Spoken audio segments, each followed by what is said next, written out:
लेकिन चलिए शुरुआत कर लेते हैं कमोडिटी या ट्रेंड की। और सबसे पहले बात करते हैं चांदी की, जहां पर तूफानी रफ्तार थम नहीं रही है। आज 2,06,000 रुपए के करीब चांदी पहुंच गई। खुलते ही 8,000 रुपए तक की तेजी चांदी में देखने को मिल रही है। 128% 2025 में चांदी ने इतना रिटर्न दिया है। एक जबरदस्त तेजी। आपको याद नहीं होगा कि इस तरह की तेजी चांदी में कब दिखी थी। एक एक दिन में इतनी वॉलेटिलिटी, इस तरह की तेजी। तो आप हमेशा ध्यान रखिएगा, जितनी तेजी किसी भी एसेट क्लास या किसी सिक्योरिटीज में आती है, उतनी ही तेज गिरावट की भी संभावनाएं रहती है। जितना कोई स्टेबल रहेगा, उतना ही कम गिरावट भी दिखेगा। तो यार ध्यान रखिएगा, बड़ी गिरावट के लिए भी आप हमेशा तैयार रहिएगा। यहाँ पर रिस्क काफी ज्यादा होंगे और इतने ज्यादा है, साफ संकेत दे रहे हैं कि दोनों तरफ के मूव दिखेंगे। आपको बड़ी गिरावट के लिए तैयार रहना पड़ेगा। अगर आप या तो लंबी अवधि धीरे धीरे खरीदारी का नजरिया बनाएं, या डिप का वेट करें, या स्टेबिलिटी आने का वेट करें। इसमें जंप ना करें, फोमो ना लाएं कि हम छूट गए इस तेजी में।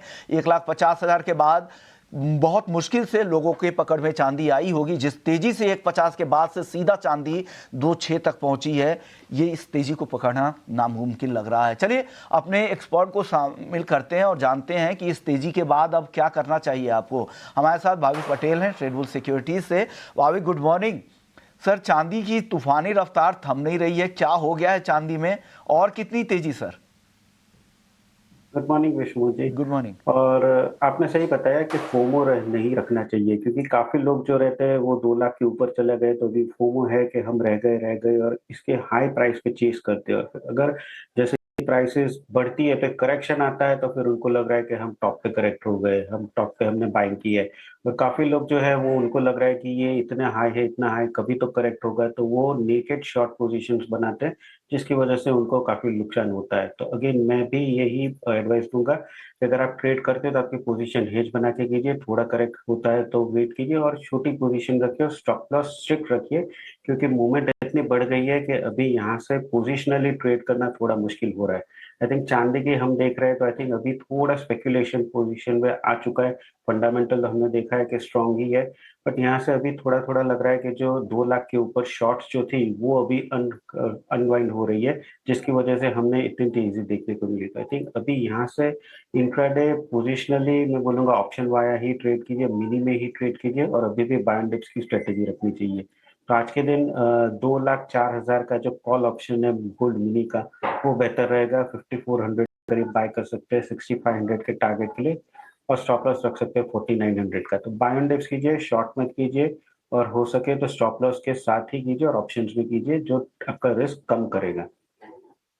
तो ये राय है बाय एंड डिप्स की स्ट्रेटजी के साथ स्टैगर्ड मैनर में खरीदे। ट्रेडर हैं, ऑप्शंस के जरिए जाए, ज़्यादा बेहतर है।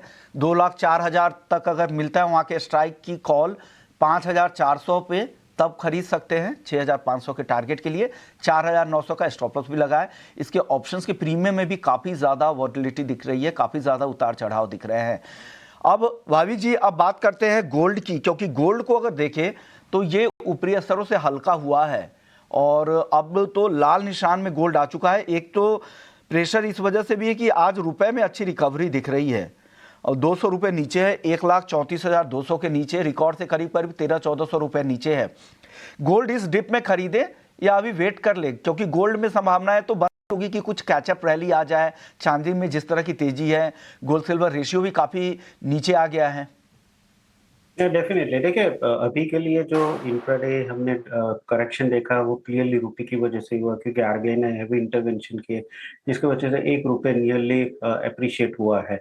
बट अभी भी ये बाइंग अपॉर्चुनिटी, कल यूएस की अगर इकोनॉमिक डेटा है तो वो वीक है, जहाँ पे अनएम्प्लॉयमेंट रेट अगर देखें बढ़ के आई है, रिटेल सेल्स है वो भी थोड़े वीक आए हैं, और जो मैन्युफैक्चर बिजनेस एक्टिविटी एक्सपांशन है वो 6 महीने में सबसे कम एक्सपेंशन हुआ है। ऑटो सेल्स भी कम है, और मेन इनपुट प्राइस जो है वो 3 महीने के हाई के ऊपर है। इनपुट प्राइस के मतलब आगे जाके इन्फ्लेशन के डेटा जो महंगाई होने वाली है वो बढ़ सकती है, जो अगेन गोल्ड और सिल्वर के लिए पॉजिटिव है। तो मुझे लग रहा है कि यही अपॉर्चुनिटी भी है आज के दिन ये करेक्शन की बाइंग करने के लिए।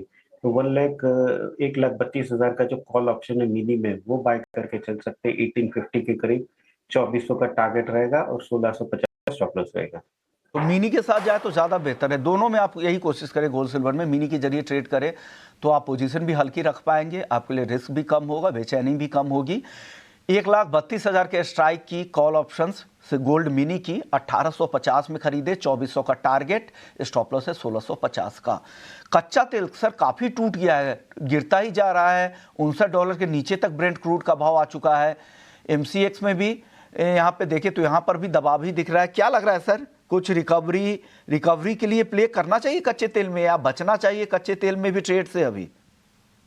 नहीं, अभी भी मुझे लग रहा है कि $55 देखिए एक स्ट्रॉन्ग सपोर्ट था और उसके नीचे भी कल हमने देखा था। तो हालाँकि मुझे लग रहा है अभी भी यहाँ से थोड़ी और डाउनसाइड दिख सकते हैं क्योंकि फंडामेंटल्स अभी भी वीक ही है, कोई पॉजिटिव दिख नहीं रहा है। तो ओवरऑल यहाँ से आई थिंक कोई भी तेज़ी मिलती है तो अगेन शॉर्ट की अपॉर्च्युनिटी मैं समझूँगा। जब तक 53, 400 के ऊपर एमसीएक्स में नहीं रहा तब तक सेल ऑन राइज की रणनीति रखनी चाहिए। तो आज के दिन भी शॉर्ट करके चल सकते हैं फ्यूचर में 5110 के करीब 5040 के टारगेट के लिए और 5160 का स्टॉप लॉस रहेगा। ओके, तो ये सलाह कच्चे तेल पर है। मेटल्स की चाल आज अगर देखिए तो कॉपर फिर से तेज है, 1110 के ऊपर वापस से पहुंच गया है। जिंक कमजोर है, 302 303 के बीच में घूम रहा है। एल्युमिनियम सपाट 280 रुपये 35 पैसे पे, और लेड भी हल्की नरमी के साथ 181 के नीचे। आपको क्या पसंद है, और आज अगर किसी को ट्रेड करना हो या 1-2 दिन के लिए, तो कहाँ पे ट्रेड करना चाहिए मेटल्स में? देखिए मेटल्स में कॉपर ही लीड कर रहा है, कॉपर ही रैली को आई थिंक कॉपर ही एक बोले लीडर है, तो मैं बोलूँगा कि लीडर के साथ ही जाइए।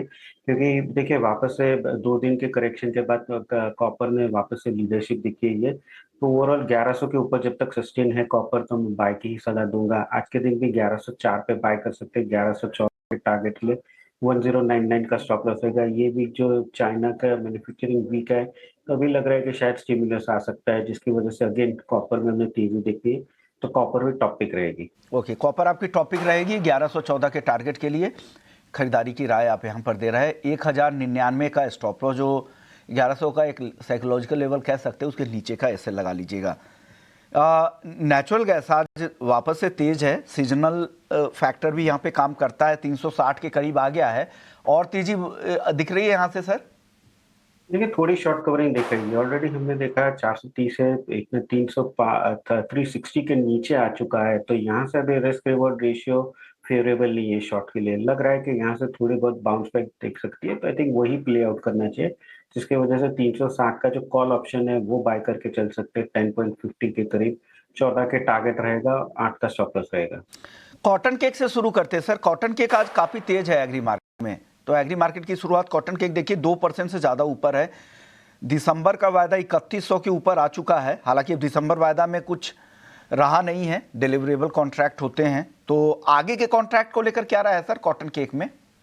देखिए कॉटन केक में जनवरी में हमने देखा कि 2850 का एक बेस बन चुका है। अभी भी अगर देखिए सप्लाई थोड़ी फिजिकली टाइटनेस है, तो मुझे लग रहा है यहाँ से और तेजी देखने को मिल सकती है। 3050 के लेवल जो है वो 1 से 2 हफ्ते में देखने को मिल सकते हैं।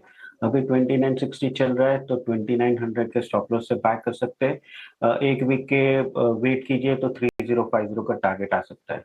3050 का टारगेट आ सकता है, और जनवरी महीने का कॉन्ट्रैक्ट आपको स्क्रीन पर दिख भी रहे हैं, तो उसके लिए 3050 के टारगेट के लिए।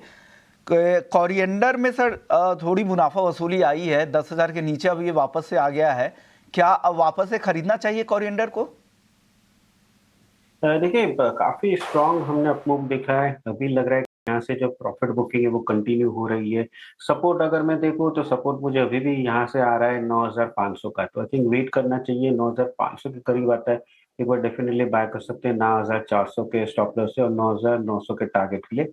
बट यहाँ से मैं रिकमेंडेशन नहीं करूंगा, अभी भी गिरने की वेट कीजिए। 9500 के करीब आता है तो वहां पे ही बाय कर सकते हैं। ग्वारसीड ग्वारगम अच्छी रैली बनी थी, लेकिन आज मुनाफा वसूली दिख रही है। 5235 के आसपास ग्वारसीड है, ग्वारगम 9750। फिर से तेजी बनी रहेगी या वापस से कमजोरी दिख सकती है? नहीं, यहाँ से थोड़ी तेजी और लग रही है। यहाँ से एटलीस्ट गोवा सीट की बात करें तो मुझे लग रहा है 5350 से 5400 के टारगेट दिख सकते हैं, तो 5200 के स्टॉप लॉस से बाय कर सकते हैं 5400 के टारगेट के लिए। शुक्रिया आपका सर, वक्त दिया, हमारे दर्शकों को गाइड किया। चलिए, वक्त है ब्रेक का। ब्रेक के बाद हम जब लौटेंगे तो मार्केट महारथी सेगमेंट का रुख करेंगे, जहां हमारे साथ इक्वेनिटी वेंचर्स के मैनेजिंग पार्टनर राजेश सहगल होंगे। समझेंगे बाजार में उनकी क्या रणनीति है, किन सेक्टर में उनको चिंताएं दिख रही है, कहां उनको दमदार मौके दिख रहे हैं। बात होगी ब्रेक के बाद, जल्द लौटते हैं। नमस्कार।